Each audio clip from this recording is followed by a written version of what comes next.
Hello my Star Atlas peeps, it's me the MetaVerse Explorer. I'm back again with another video for Star Atlas. I'm trying to keep it nice and short these days, trying to get the videos out as quick as I can. So when I have something I think I need to give commentary on, and for people to keep updated on Star Atlas, yeah, I feel like that's my job sometimes. So let's get started, shall we? Today we're going to be looking at the new ship that has just been announced. This is, remember, the Thimble RAYFAM. The whole idea behind, no, not the Thimble RAYFAM, oh my god. Don't even listen to me sometimes, guys. I'm a joker. Now, this is, of course, the RAYFAM, the OPAL RAYFAM. It is a fairly good-looking ship myself. I wanted to compare it to some of the other ships just to see. It really looks off. The front of it, especially this part of it, right? It gives off the look of the OPAL jet, and you know they're both OPALs. They're both the same manufacturer. So of course it will have similarities, but it looks really damn similar, doesn't it? Now, it's got this really low-profile kind of sleekness to it that I don't know if I like it, being honest. Like, it's a good-looking ship in itself, but do I like it? Not sure. Now, remember, this is the ship that will give you free scanning without any toolkits, okay? So you can park this somewhere and click scan. Doesn't matter even if you scan every 30 seconds or every 40 seconds, it doesn't matter. It's always going to not use any toolkits. And this is one of the selling points of this entire ship. So there's only 2 ships in Star Atlas that will be able to do this. Right now, it's the Visus OPOD, which is a scanning ship, like a data runner, right? And as well as now the OPAL RAYFAM will also be a data runner. So it's pretty interesting. I want to know if you guys will actually want to buy the ship or not. So I did actually do a poll because I was really interested to see how much it would cost, right? Of course, it is a small ship. It will cost between 15 and 1.2k. Let's have a look at some of them already. Thimble Airbike starts at $15 at VWAP price, whereas some of the other ones, the PSR6 and the MedTech, go up to like $900, give or take. I don't know what's above, what is above. Well, yeah, because you can see here, right? It goes from 15, then goes to like 20, then goes to 60 for the Thimble Lobby. The Neerich is like 120 or something like that, give or take. Grika Mick is like $300. MedTech, $300, not sure. Let's actually go and look. Let me bring up the, let me bring it up, the marketplace, and see what it actually is. So let's go R6. How much is the R6? I was very curious because I wanted to see what the range this ship would sell for. And Joe Pro, I hear what you're saying, man. I'm just making up stuff as to what prices people are gonna pay. Yes. $1,000 for the PSR6. So my kind of rationale was that it's gonna keep going up in price from here all the way down, and then here all the way down, right? It goes from 15 to 60 to $1,000 here. So I'm thinking up above this price, above here, like 1, 2, 3, 4, would be above $1,000. That's just my thought process based on where everything actually is, right? And you can compare that to the MedTech, to the Thrill of Life, to the MIC. Let's have a look at the MIC, how much that would actually cost. How much the VWAP for the MIC is. Come on. The MIC is 710. So yeah, I generally thought it would get more expensive the lower down the list you go, and so I thought the OPAL RAYFAM, being the third from the top, would be above 1k. So I did a poll just to ask everyone what they would think. How much will the OPAL RAYFAM sell for? And 59 people did vote for this, and they said it'll be less than $700. So that's not bad in itself, right? So people think it's going to be less than 700. I don't think it'll be less than 700. I do think it'll be around the 900 to 1,000, maybe a little bit more, that price range, especially for VWAP. That's what I'm thinking, especially with the new utility that's come out from it. So yeah, I don't know. It won't be less than 700. I think it'll be 1,000. I'm happy to be proven wrong, right? Now, with that being said, remember, it does have a really great utility. Let's move on, my friends. Let's talk about some new Discord changes. So the Foundation Room has actually had a few changes now. You may have to go and, re-verify to make sure you can still get into the Foundation Room. The Foundation Room is the place where you get the most access to the team. You can ask them pertinent questions about the game, talked about kind of OGs, the whales in the space. So basically, this is what they're saying. There's 3 ways you can get access to the Foundation Room now. The first one is you verify that you have 80,000 PvP, which is Polis voting power.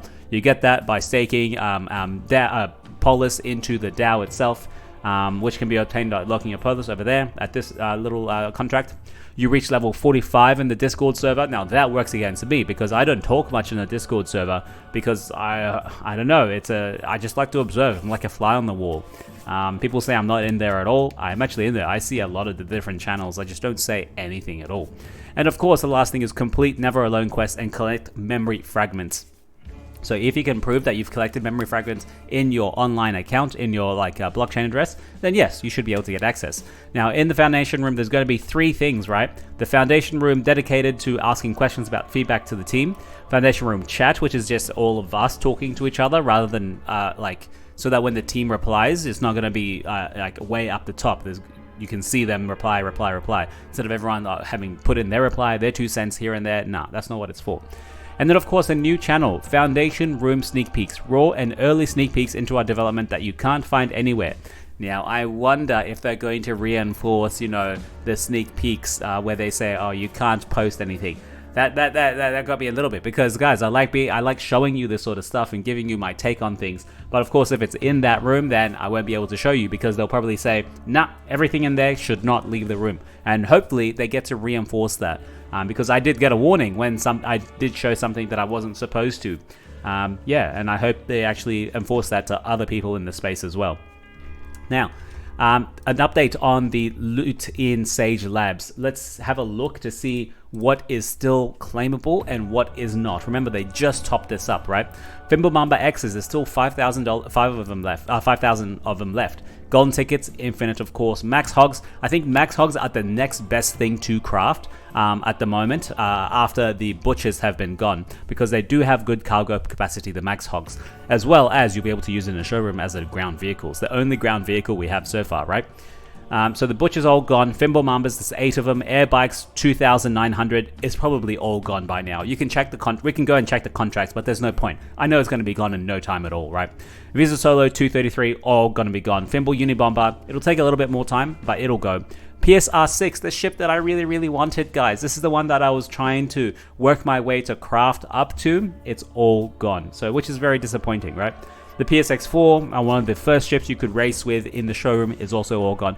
No more Tursix, it's all been redeemed. CSS Tier 0, there's 88 of them, and CSS Tier 1, there's 7 of them left, and this was just like yesterday, 2 days ago that it's been updated. So remember, if you don't want to claim all of this, you can go ahead and craft some golden tickets and go into the draw to win all of this other stuff. Now, for myself, that's not the kind of gameplay I really wanted. I'm not much of a gambler myself. Oh, don't get me wrong. I'll go and buy some tickets, right? It's always better to have a 0.00001% chance than a 0 chance. There is a difference there, right?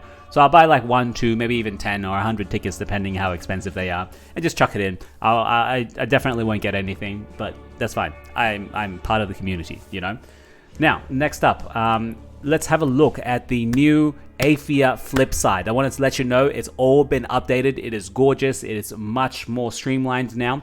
So of course this is brought to us by the data runners, and they even tell us who the data runners are. Let me take my face away so you can see who these gorgeous people are. This is AEP Victor, AEP Stratugo, AEP Kenny Dervakeen, and Stevie. Steve is newer to the Aphia guild, but he does and is also very active in the normal staratlas Discord. So yeah, Steve, welcome aboard as a Aphia data runner. And I have heard him talk a couple times. Sounds like a good guy. Now let's take a very quick look, right? Let's run through it. Let me go and bring my face back so you can see my gorgeous, gorgeous face. Core market data. So this is talking about the entire staratlas economy, right? Atlas prices, all of the tokens itself, transactions, Solana data on top of that, the earnings from all of this sort of stuff. So that's the big picture, right?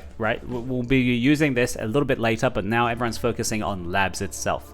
Now let's have a look at some ship data stuff. So this is all to do with the trading volume of the ships, for example. The sales is selling in USDC or Atlas, how much is buying, how much is selling.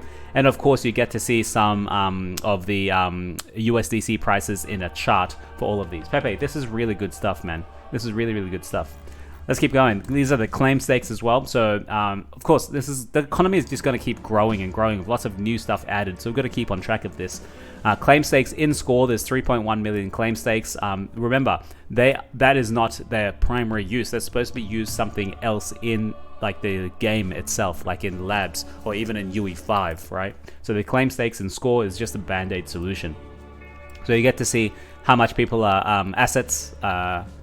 So CSS ROI is 70%, 70%. Man, look at the CS. Oh man, it's 102% ROI for a claim stake 5. That is crazy, guys. That is crazy return. And it's been super high. It's going to keep going higher if the resource prices also keep going higher, because people are using them more in Sage. But of course, they're using it to also craft a whole bunch of this stuff. So when some of this stuff goes, people will stop crafting this, and that's going to be a giant, not a giant, maybe like a medium-sized demand shock, where the demand won't be there as much because people don't want to go and craft golden tickets like myself, right? So maybe we may start seeing the prices of the resources go down. There's so many different variables to count, right? There's so many, you can't really. Let's look at the R4 prices. Food, ammo, tools, you see what their prices is doing, especially over time. That's what we need to know. Profit and loss, price change in the last 24 hours, supply, demand, surplus, cool stuff. And then you got Atlas and Polis, of course. Have a look at the tokens itself. What are they doing? What are the teams selling? You know, locking. Have a look at this chart. Have a look at this chart here. Let me go to the right. So this big orange one, this big orange one, that's how many people have locked Polis for 5 years, okay? 4 years is the next one, right? This is probably what people locked when it first started, and then it's slowly going down 4, 3, 2, 1. And you can see 3 months as well. People do like holding it for 3 months because that's enough time for people to know that the bull market is coming and they want to unlock their liquidity. But 5 years is the majority, a huge amount, 75 million apparently. That's really good, guys. That's really good. Everyone is here for the long term, and that's what we're here for, right? And then there is another chart, guys. So this is the staratlas global overview. There's the gameplay analysis overview, and this is that, okay? Let me bring it back so you can see. Yep, good stuff. Let's see. Sage Labs overview. This tells you what's been selling, the daily prices in the marketplace for the survey data unit. Very interesting to see that it's actually 3 Atlas now. Remember when SDUs first started coming out? I remember selling some at 18 Atlas. Jesus Christ. I was like, every new market starts out with really low liquidity. Everyone wants a little bit of it, and because they don't want to miss out, so they want to pay a huge amount of price for it. I still think it's overvalued slightly, being honest, at 3 Atlas. I want to see it go down to like 1 Atlas or even less than 1 Atlas. Then I may just purchase some to craft whatever I need. Because at that point, everyone knows how to get it easily, or how to buy it easily. It's very cheap. Yeah. Look at some of the prices. Golden ticket hasn't gone down that much, but look at this positive. Rochinol. Why has Rochinol gone up 97%? Did a whale come in and buy a whole bunch of them? Why? I don't understand why he would overpay so much. It's like the single largest, apart from the golden tickets, it's the resource that is costing the most, right? The raw resource that's costing the most. Let's have a look at mining. You can see where all of these resources are in regards to their pricing, as well as how much is being generated, right? This is amazing info. No other game do you feel like you get this much info, right? When I played Guild Wars 2, I didn't bloody know any of this data. Granted, I wasn't in AFIA, AFIA didn't exist then, but if I had this data, I'd be crafting legendary weapons all the time because I would be able to see what the market fluctuations are. But even though I see it now, I'm still too stupid to take advantage of it. Let's be honest, right? So for example, let's go up and see the Rochinol chart. Look at this chart. I'm going to take myself away so you can see. You see, that giant spike at the end, that's the price increase of Rochinol. But you can see that the actual volume of it has only spiked only a little bit. Not as much as previously here, but you can see the price has gone up huge. So it must be someone has come in and market bought a whole bunch of Rochinol because they're probably like keeping it on hand or something, right? They're probably keeping it on hand, or like they're crafting with it. So yeah, very interesting to see the prices of these, right? And you can see what's going down. You can see what is this ore? What is you ore? What is you ore? I don't know what that is, but you can see it's slowly going down. Biomass had a small uptick here in the last couple of days. Let's see what else. What's the purple one? Hydrogen. Hydrogen is still, it's the most mined resource, right? You know why? Because it's right on the CSS it's on the CSS tiles, so you don't have to go anywhere. You just literally go on, click mine, finish mining, dock, and then you take it all out, and then you go and dock, and then you undock, and then you mine, and then you dock. Very easy, very, very easy. You don't have to worry about any logistics around. So that's the mining. Let's look at crafting. There's still a whole bunch of stuff that we can look at, but I won't keep boring you with this kind of data. Some people like this data, some people don't. That's quite fine, right? Look at cargo and scanning. Cargo cap per USD, cost to move 1 million cargo. Let's go ahead and see labs faction. Of course, Mud is still winning at 61, but Oni is slowly catching up, guys. Oni is slowly catching up. Now, Oster is 40. Oster is losing at the moment. Now, but keep in mind, when the actual kind of factions start competing against each other in the official gameplay, right, there will be an Atlas pool, okay? And the Atlas pool is going to be divided by what you do for your faction. And if there's more people doing more stuff for your faction, you are going to get less. It's very simple. And if there's less people doing stuff for your faction, then you will get more because there's more Atlas for you to go out. I hope that makes sense. So the more diluted it is, the worse it is for you. The more concentrated it is, the better it is for you. Now, if that's fun to play, we'll have to find out, right? That's a later problem, not right now. Have a look at the total faction. These are all the mined, and you can see someone joined Oster on October 1, and they started mining a whole bunch, and then they went up, and they've slowly been accumulating since. Now, all of these look pretty good. Nice. Yeah, anyway.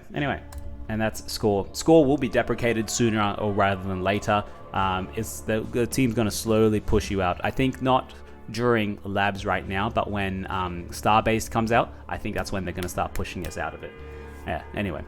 Okay, my friends, that's it for now. Very small episode just to keep you updated on staratlas. Let me know if you are going to be buying this OPAL RAYFAM. It does look gorgeous. It's got free utility with scanning for the toolkits, scanning for SDUs with no toolkit. So it's pretty good in itself, but will you pay $700 or will you pay $1,000? Let me know in the comment section below. All right, I'll see you very soon. Ciao.